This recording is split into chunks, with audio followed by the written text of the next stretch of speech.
Hello students, आज हम chemical properties of chloroform पढ़ने वाले हैं। इस पे बहुत बार क्वेश्चंस होते हैं एग्जाम में, इसीलिए हम पढ़ रहे हैं।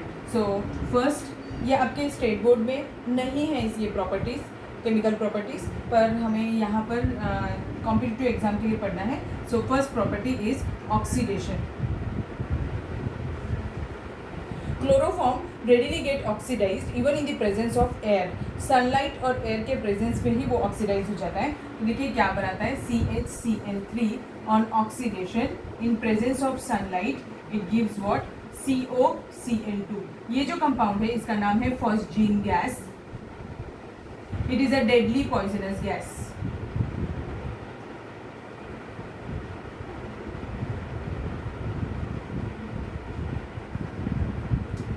Other name of phosgene gas is carbonyl chloride. बहुत बार पेपर में क्वेश्चन पूछता है इस पर भी कि what is the other name of this gas, carbonyl chloride. ठीक है। अब actually in early in late 70s और 60s इंडिया में, इंडिया क्या all over world, chloroform was used as an anaesthetic by doing the operations on human beings. But nowadays we have stopped using chloroform as an anesthetic. अब क्यों हमने stop कर दिया है? Only because of this reason, that is it gets readily converted into or it get oxidized into phosgene gas and which is deadly poisonous. यानी अगर आपने देखा होगा मूवीज में भी दिखाते हैं, जो क्लोरोफॉर्म होता है उसके इनहेलेशन से थोड़ी देर के लिए अनकॉन्शियस हो जाते हैं। अगर प्रोलॉन्ग्ड इनहेलेशन किया क्लोरोफॉर्म का तो वो डेथ भी कॉज कर दी थी, इसीलिए हमने chloroform as an anaesthetic use करना बंद कर दिया।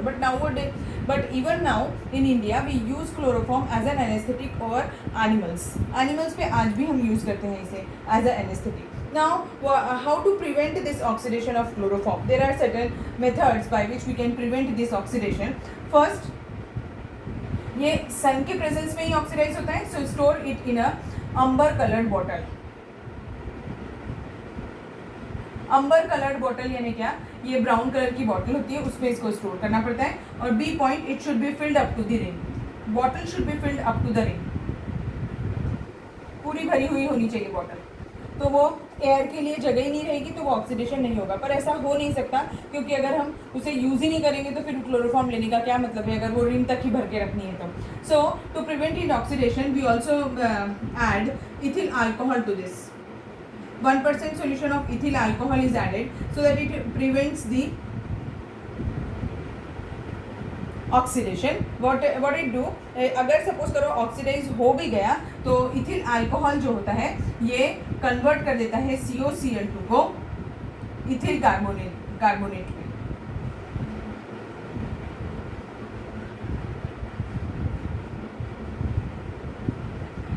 ऐसा कंपाउंड बन जाएगा and this compound is what, डाईइथिल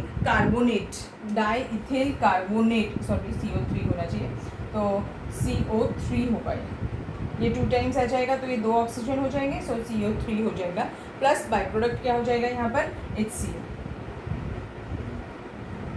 so this is diethyl carbonate. इसको ऐसे ना लिख के हम ऐसे भी लिख सकते थे, मैंने आपको समझ में इजी जाएगा इसीलिए वैसा लिखा था। C2H5 ट्वाइस टाइम्स CO3, ऐसा भी लिख सकते थे।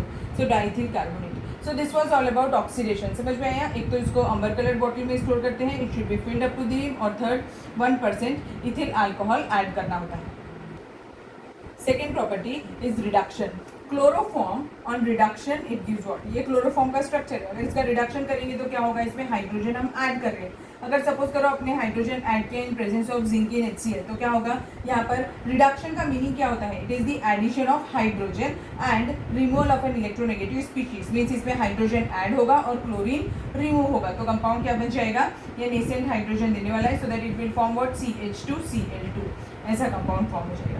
या फिर अगर हमने और ज़्यादा क्वांटिटी में इसको रिड्यूस किया, यानी नंबर ऑफ हाइड्रोजन एटम्स ज़्यादा अटैच किए, and the reaction takes place in presence of zinc and water, it gives what, CH4। Means हम कन्वर्ट कर सकते हैं इसे काय में, मीथेन में भी कन्वर्ट किया जा सकता है। सो दिस इज रिडक्शन। क्लोरोफॉर्म का कन्वर्जन काय में कर रहे होते हैं हम, इसमें एडिशन किसका कर रहे होते हैं, हाइड्रोजन का, और उसे काय में कन्वर्ट कर सकते हैं, आइदर मीथेन में कन्वर्ट कर सकते हैं या फिर वो डाइहैलाइड में भी कन्वर्ट हो सकता है। Now third is hydrolysis. Important है, इस पे बहुत बार क्वेश्चन पूछता है। जो मैंने फर्स्ट रिएक्शन बताई ऑक्सीडेशन, वो भी बहुत इंपॉर्टेंट थी, और ये रिएक्शन भी बहुत इंपॉर्टेंट है, हाइड्रोलिसिस। हाइड्रोलिसिस यानी क्या, हम इसमें OH ग्रुप ऐड करने वाले हैं, इसीलिए हम उसे क्या बुलाते हैं, हाइड्रोलिसिस। तो इसके लिए हमें कौन लगेगा, हाइड्रोलाइजिंग एजेंट लगेगा। अब हाइड्रोलाइजिंग एजेंट कौन होता है, एक्वस KOH। कौन होता है, एक्वस KOH। तो रिएक्शन देखो कैसी होगी, CHCl3 है, इसका रिएक्शन अगर मैं एक्वस KOH के साथ कराऊं तो क्या होगा, ये तीनों क्लोरीन किससे रिप्लेस हो जाएंगे, OH से।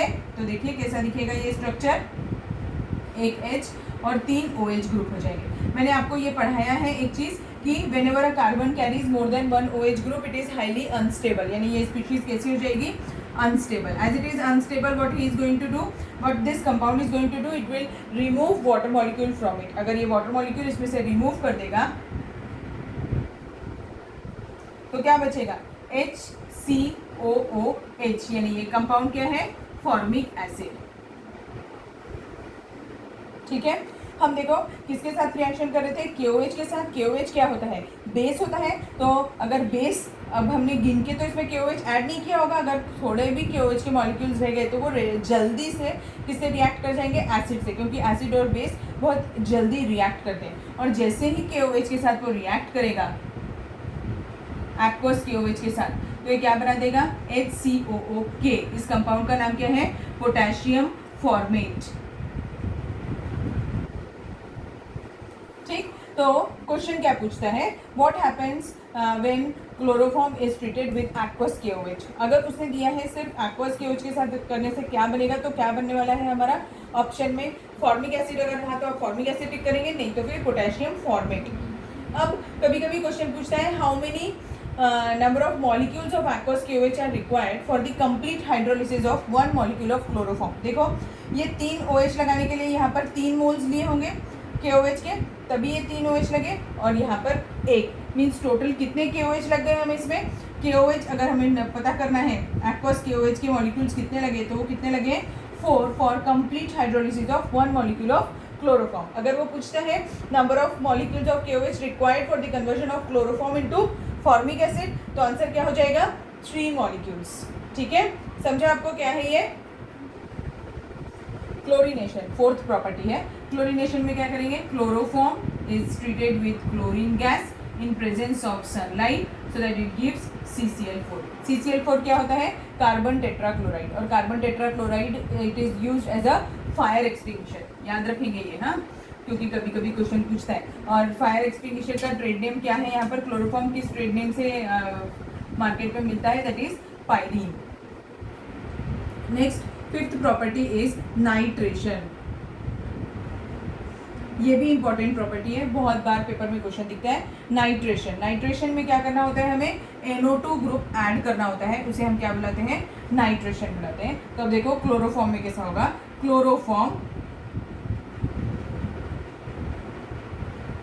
क्लोरोफॉर्म जो है it is an acidic compound. ये एसिडिक क्यों है, क्योंकि क्लोरोफॉर्म में कार्बन और क्लोरीन के बीच का बॉन्ड है, तो ये क्या होगा, पोलर होगा। कार्बन और क्लोरीन के बीच के इलेक्ट्रॉन्स का क्लोरीन अट्रैक्ट कर रहा होगा अपनी तरफ, तो फिर कार्बन इलेक्ट्रॉन डेफिशिएंट हो जाएगा, तो वो अपनी तरफ हाइड्रोजन के इलेक्ट्रॉन्स अट्रैक्ट करेगा। अगर ज़्यादा करेगा तो फिर क्या होगा, ये हाइड्रोजन इजीली रिमूव हो जाएगा। इसीलिए क्लोरोफॉर्म का नेचर क्या होता है, एसिडिक नेचर होता है। वो क्या लिबरेट करता है, H पॉजिटिव आयन लिबरेट कर सकता है। Let's come to the point, हमें HNO3 के साथ में रिएक्शन कैरी आउट करनी थी। HNO3 क्या है, यहाँ पर कॉन्सेंट्रेटेड HNO3 रिएजेंट यूज कर रहे हैं हम नाइट्रेशन के लिए। तो ये क्या होगा, instead of giving H positive, कौन H पॉजिटिव दे देगा, क्लोरोफॉर्म H पॉजिटिव दे देगा। अगर क्लोरोफॉर्म H पॉजिटिव देगा तो इससे क्या निकलेगा, इस मॉलिक्यूल से हम क्या रिमूव करेंगे, OH। मीन्स अब हमारा बाई प्रोडक्ट क्या हो जाएगा, यहाँ पर वाटर। H एक क्लोरोफॉर्म से मिल गया और OH किससे मिल गया, नाइट्रिक एसिड से मिल गया। अब क्या होगा, ये जो CCl3 ग्रुप है ये किसको अटैच हो जाएगा, NO2 को। तो कंपाउंड कैसा दिखेगा, CCl3.NO2। ठीक है, ये कंपाउंड बहुत इंपॉर्टेंट है, बहुत बार पेपर में क्वेश्चन पूछता है। When chloroform is treated with nitric acid it gives this compound and this compound is termed as chloropicrin. क्या बुलाते हैं, इसका नाम क्या है, क्लोरोपिक्रीन। इंपॉर्टेंट है, क्लोरोपिक्रीन पे क्वेश्चन आता है। It is also termed as war gas. आपने देखा होगा जब बहुत ज़्यादा दंगे वगैरह हो जाते हैं और सीआरपीएफ या फिर आर्मी आती है तो वो क्या करते हैं, वो लोग आंसू गैस के बम्स डालते हैं। तो वो आंसू गैस में क्या उस बम में क्या डाला होता है, क्लोरोपिक्रीन रहता है। तो इसे वॉर गैस या फिर टीयर गैस भी बुलाते हैं। ठीक है, इस कंपाउंड का एक और नाम है, हमें IUPAC नेम भी इसका आना चाहिए। तो इसका IUPAC नेम क्या है, देखो इसका IUPAC नेम क्या होगा, एक ही कार्बन पे लगे हुए हैं तो ये क्या हो जाएगा, नाइट्रोमीथेन है, पर क्लोरीन लगा हुआ है, 3 क्लोरीन है, तो 1,1,1 ट्राई क्लोरो नाइट्रोमीथेन इसका IUPAC नेम हो जाएगा। समझ में आ गया आपको? ये रिएक्शन बहुत इंपॉर्टेंट है, ध्यान से करिएगा। इसमें हीट का साइन मैंने बनाया नहीं है, हीट का साइन चाहिए। अब हम क्लोरोफॉर्म की नेक्स्ट प्रॉपर्टी पढ़ेंगे, that is reaction with acetone. तो अगर क्लोरोफॉर्म का रिएक्शन एसीटोन के साथ करा दिया, CH3CO CH3, तो देखो रिएक्शन कैसा होगा, हीट करना पड़ेगा। अब क्या होगा, कार्बन और ऑक्सीजन में, carbon is electropositive and oxygen is electronegative, so it will carry a negative charge and this will carry a positive charge. और ये जो अभी इसका बताया था मैंने, ये कैसे डिसोसिएट होता है, H एक साइड पे और Cl3 दूसरे साइड पे, मीन्स यहाँ से डिसोसिएशन होगा, इसके ऊपर पॉजिटिव चार्ज और इस पूरे के ऊपर नेगेटिव चार्ज। तो अब देखो अटैचमेंट कैसे हो जाएगा, CH3 यहाँ पर O के पास कौन आ जाएगा, H, और यहाँ पर कौन हो जाएगा, CCl3। तो ये कंपाउंड बन गया। This compound is named as what, क्लोरीटोन।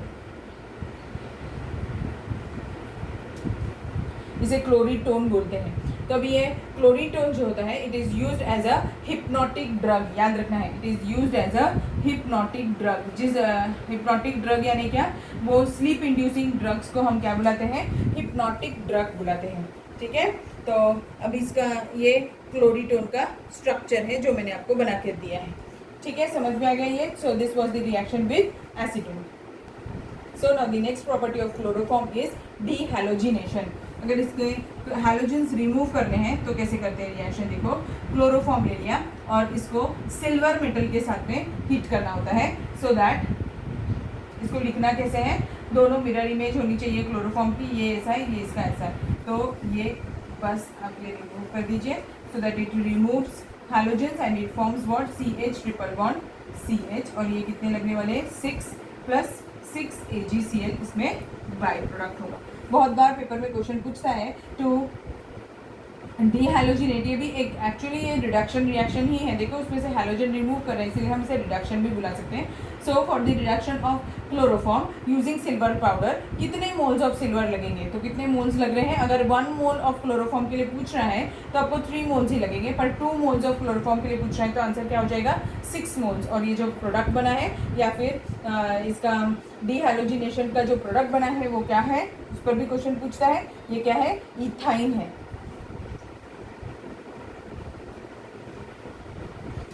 ठीक, अब हमें नेक्स्ट रिएक्शन जो पढ़नी है वो है कार्बिलमीन टेस्ट।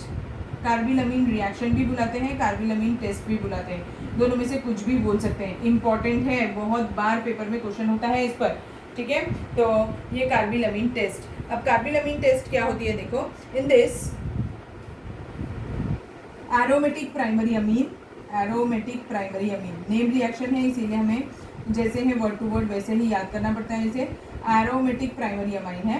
तो कार्बिलमीन का मतलब क्या होता है, आइसोसाइनाइड ग्रुप को हम कार्बिलमीन बुलाते हैं, याद रखिएगा। साइनाइड ग्रुप को साइनो बोलते हैं, वैसे ही आइसोसाइनाइड को हम कार्बिलमीन भी बुलाते हैं। तो when aniline aniline that is primary aromatic primary amine aniline is treated with chloroform plus KOH। अब यहाँ पर KOH कैसे लेना है हमें, अल्कोहलिक, याद रखना है ये चीज़। When aniline is treated with chloroform and alcoholic KOH, it gives on heating, क्या बनाना था हमें, कार्बिलमीन। तो कार्बिलमीन का स्ट्रक्चर देखो क्या है, NC। ठीक है, तो ये हो गया कार्बिलमीन प्लस KCl प्लस वाटर। तो अभी कितने क्लोरीन है, 3, इसीलिए ये भी कितने लगेंगे, 3। तो ये क्या मिलेगा, 3, और यहाँ पे वाटर मॉलिक्यूल कितने मिलेंगे, 3, बाकी रिएक्शन बैलेंस होगी। सो ये जो कंपाउंड बना है ये क्या है, इसका नाम फिनिल कार्बिलमीन, क्योंकि फिनिल ग्रुप पे NC लगा हुआ है इसीलिए इसका नाम क्या है, फिनिल कार्बिलमीन। बहुत बार पेपर में क्वेश्चन पूछता है, हमें याद होना चाहिए, ये रिएक्शन याद करना ज़रूरी है। ठीक है, मैंने यहाँ पर एरोमेटिक प्राइमरी अमीन लिया है, आप चाहिए तो एलिफेटिक प्राइमरी अमीन के साथ भी ये रिएक्शन देता है, इसलिए आप उसके साथ भी कर सकते हैं। अगर मैंने यहाँ पर C2H5 NH2 लिया होता तो ये क्या बना था, C2H5 NC बना था। ठीक है, तो समझ में आ गया कार्बिलमिन टेस्ट कैसा होता है, बहुत इंपॉर्टेंट है ये रिएक्शन। अब नेक्स्ट रिएक्शन है रिमर्टिमेन, ये भी बहुत इंपॉर्टेंट रिएक्शन है, बहुत बार पेपर में क्वेश्चन रहता है इस रिएक्शन के ऊपर। रिमर्टिमेन रिएक्शन में कैसा होता है, in this phenol is treated with chloroform. तो अगर फिनॉल का रिएक्शन क्लोरोफॉर्म से करा दो, ऑन हीटिंग इट गिव्स, देखो इसमें एक इंटरमीडिएट फॉर्म होगा,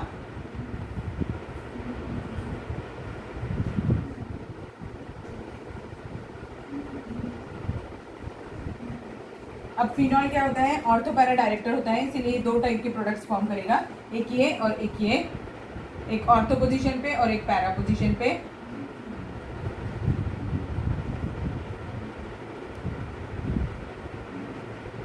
ऐसा। अब देखो इसमें अगर आप ठीक से देखें तो इसमें अटैकिंग रिएजेंट क्या है, देखिए इसमें बाई प्रोडक्ट जो है वो HCl होने वाला है, और इसमें अटैकिंग रिएजेंट क्या होगा, CCl2 है अटैकिंग रिएजेंट। तो वो याद रखना है अपने को, इसमें अटैकिंग रिएजेंट क्या होता है, CCl2 होता है। CCl2 का नाम क्या है, डाइक्लोरोकार्बीन, दिख भी रहा है हमें ये CCl2, ये H तो इसका ऑलरेडी इधर प्रेजेंट वाला ही है, डाइक्लोरोकार्बीन। ठीक है, अब ये रिएक्शन यहाँ स्टॉप नहीं होती है, अब इसका क्या करेंगे हम, एक्वस KOH के साथ में रिएक्शन कराएंगे। सो याद रखना है कार्बिलमिन में हमने अल्कोहलिक KOH लिया था, यहाँ पर हम कौन सा KOH ले रहे हैं, एक्वस KOH ले रहे हैं। तो एक्वस KOH के साथ जब रिएक्शन किया तो क्या हो जाएगा, जो हैलोजेंस है वो कैसे रिप्लेस हो जाएंगे, OH ग्रुप से रिप्लेस हो जाएंगे। ये एक OH ग्रुप हो गया, यहाँ पर CH और यहाँ पर एक OH और यहाँ पर एक OH, सेम केस यहाँ पर भी हो जाएगा, बेंजीन रिंग C, यहाँ पर एक OH, यहाँ पर एक OH, और ये क्या है, H है यहाँ पे, और यहाँ पर क्या है, OH है। और अभी हमने पढ़ा था कि whenever a carbon carries more than one OH group it is highly unstable, means ये अनस्टेबल रहेगा, तो ये क्या रिमूव कर देगा, इसमें से वाटर मॉलिक्यूल रिमूव कर देगा। अगर ये वाटर मॉलिक्यूल रिमूव करेगा तो कंपाउंड कैसे दिखने लगेगा, बेंजीन रिंग के ऊपर क्या आ जाएगा, देखो CHO, तो CHO रहेगा, मीन्स अल्डिहाइड ग्रुप आ जाएगा, ये OH है, और ये ऐसा, ये ऐसा। तो ये कंपाउंड जो है, ये जो फॉर्म हुआ है, हमने रिएक्टेंट क्या लिया था यहाँ पर, फिनॉल, और अभी हमारा जो प्रोडक्ट बन रहा है इसका नाम क्या है, सैलिक एल्डिहाइड, ऑर्थोसैलिक एल्डिहाइड है। और इस केस में भी वैसे ही होगा, इसका भी KOH में से वाटर, अगर KOH के साथ में ट्रीटमेंट कराएंगे तो ये OH, ये भी अनस्टेबल है क्योंकि इसमें दो OH ग्रुप लगे हुए, तो ये रिमूव करके, वाटर रिमूव करके ये कैसा कंपाउंड बनाएगा, ऐसा, यहाँ पर CHO ग्रुप आएगा और यहाँ पर OH ग्रुप आएगा, तो ये ऐसा बनेगा, और इसका नाम क्या है, पैरासैलिक एल्डिहाइड। एक चीज़ और याद रखनी है, देखो क्वेश्चन क्या पूछता है कि what are the reactants of Reimer Tiemann, ऐसा क्वेश्चन पूछा जाता है। तो रिएक्टेंट क्या है, फिनॉल है, क्लोरोफॉर्म है और एक्वस KOH है। दूसरा एक क्वेश्चन पूछता है what is the attacking species in Reimer Tiemann reaction, तो क्या है अटैकिंग स्पीशीज, डाइक्लोरोकार्बीन। तीसरा क्वेश्चन पूछता है what is the product obtained in the Reimer Tiemann reaction using chloroform, तो वो क्या है, orthosalicyl aldehyde and parasalicyl aldehyde. Fourth very important, थोड़ा डिफरेंट है कि which one is the major product, ortho और पैरा में से मेजर प्रोडक्ट कौन होगा। मैक्सिमम टाइम हम जितने भी रिएक्शंस पढ़ते हैं उन सब में हमारा बाई प्रोडक्ट अगर ऑर्थो और पैरा है तो उसमें बाई प्रोडक्ट कौन होता है, हमेशा ऑर्थो होता है, और मेजर क्वांटिटी में कौन होता है, para. This is the only reaction in our course in which ortho is the major product. तो याद रखेंगे आप, इसमें ऑर्थो जो है वो क्या है, मेजर प्रोडक्ट है, याद रखना है, ये बहुत बार पेपर में क्वेश्चन पूछता है, ये मेजर प्रोडक्ट रहेगा यहाँ पर, ठीक। So this was all about the Reimer Tiemann reaction and here we ends with the chemical properties of chloroform. So अब हमारा क्लोरोफॉर्म खत्म हो गया है। अब हमें जो नेक्स्ट चीज़ पढ़नी है, एक चीज़ आप याद रखिए, यूजेस जो है वो आपको होमवर्क है, आप अपनी टेक्स्ट बुक से यूजेस पढ़ लेंगे। तो कुछ कंपाउंड्स हैं जिन पे क्वेश्चन पूछता है वो मैं आपको बता देती हूँ। जैसे टेफ्लॉन क्या होता है, Teflon is also an Teflon is a halo compound, means halogen containing compound. तो ये क्या होता है CF2 डबल बॉन्ड CF2। इसका यूज़ क्या है देखिए, हमारे घर में जो नॉन स्टिक कुकवेयर्स होते हैं उनके ऊपर जो ब्लैक कलर की कोटिंग होती है वो किसकी होती है, टेफ्लॉन की होती है। इवन जब हम कोई 4 व्हीलर या 2 व्हीलर परचेस करते हैं तो हम उसको ग्लेज लाने के लिए टेफ्लॉन कोटिंग कराते हैं, तो वो भी क्या है CF2 डबल बॉन्ड CF2 है। तो क्लोरोफॉर्म टेफ्लॉन का स्ट्रक्चर हमें पता होना चाहिए। दूसरा DDT, ये इंपॉर्टेंट है, इस पर भी क्वेश्चन पूछता है। DDT यानी क्या होता है, DDT का फुल फॉर्म हमें पहले पता होना चाहिए। DDT का फुल फॉर्म होता है डाइफिनिल ट्राइक्लोरोइथेन, ऐसा इसका स्ट्रक्चर होता है। अब इसका फुल फॉर्म होता है। अब DDT is what, it is used as an insecticide. ठीक है, तो ये देखिए इसका प्रिपरेशन कैसे करते हैं। पहले क्लोरोबेंजीन लेना,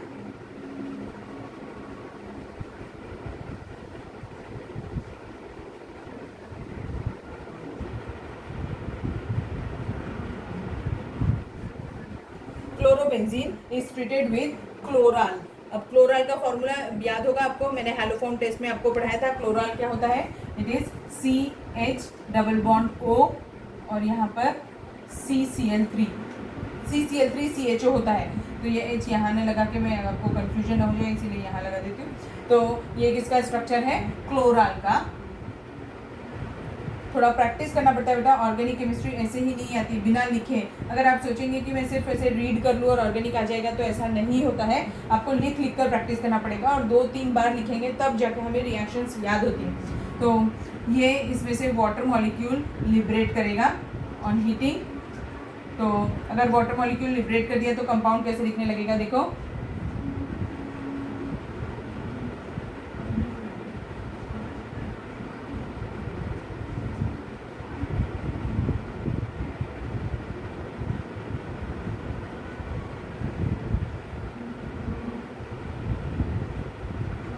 सो this is the structure of DDT।